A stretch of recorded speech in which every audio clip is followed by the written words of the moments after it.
Greetings, brothers. This is a quick Q&A video. We've had plenty of questions about people asking, can we include Guilliman in our Blood Angels list? What do we get to keep? What do we lose? Based on the fact he's only 300 points now. So today, I'm going to answer all the questions and make sure it's clear what you need to know.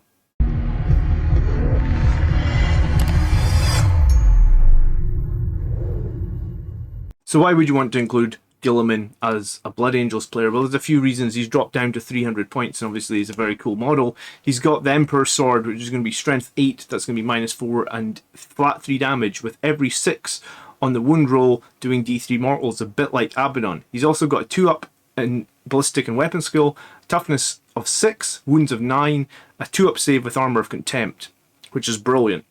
The 3-up invulnerable save is one of the few models to keep a hold of that. If he does die on a 4-up, so 50-50 chance, he's coming back to life with D6 wounds remaining.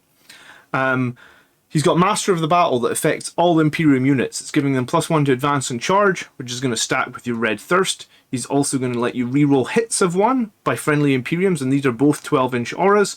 Bear in mind that this doesn't mention core, so stuff that is not core, like Centurions, like tanks, potentially, can do some rerolling of 1s on hit rolls. And then you can also reroll morale tests within 12 as well, and like nothing can reroll morale. Command reroll doesn't work on morale anymore, so this is brilliant. So yeah, he is going to cost 3 CP to include in his super heavy detachment, but you're going to get 3 CP back because he's going to have to be your warlord, and your army is going to most likely be battle forged. So it's essentially not going to cost you any CP to include him. And yeah, his buffs for Blood Angels, or his buffs in general for Imperium, are pretty darn handy. He's a monster in combat. He does a 4 damage fist as well. His shooting is kind of just like a heavy bolter, really. So I wouldn't really rate his shooting that high. But for 300 points now, I thought he was pretty good at whatever he was before, maybe 360 or 380. Now at 300, we could definitely see him included more.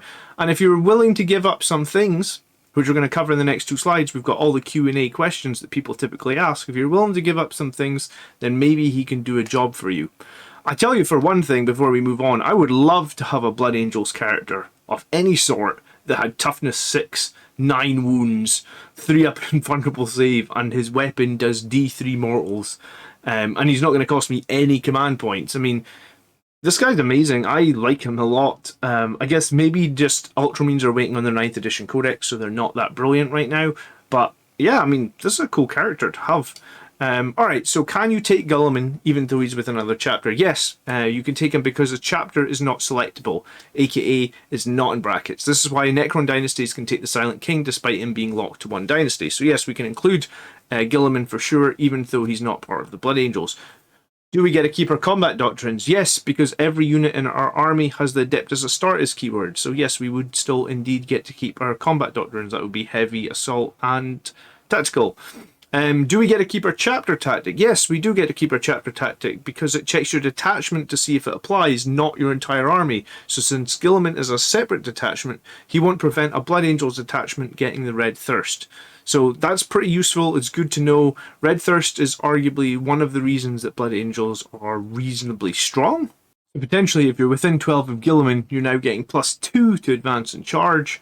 You're still getting your +1 to wound, which is really valuable, and you're getting to reroll your 1s because of Guilliman's rule that we just talked about, which was called Master of Battle. Okay, more Q&A. So will you get Savage Echoes? Unfortunately not. Savage Echoes checks to your entire army for a shared keyword, which would be Blood Angels in this case. Since Guilliman is in your army, then he doesn't have their keyword, so Savage Echoes is a no-go. So that's not, you're not getting your additional attack from Savage Echoes once you're in Assault Doctrine. Can you use Blood Angel secondaries? No, you cannot, as that requires every model in your army and your warlord to have the Blood Angels keyword.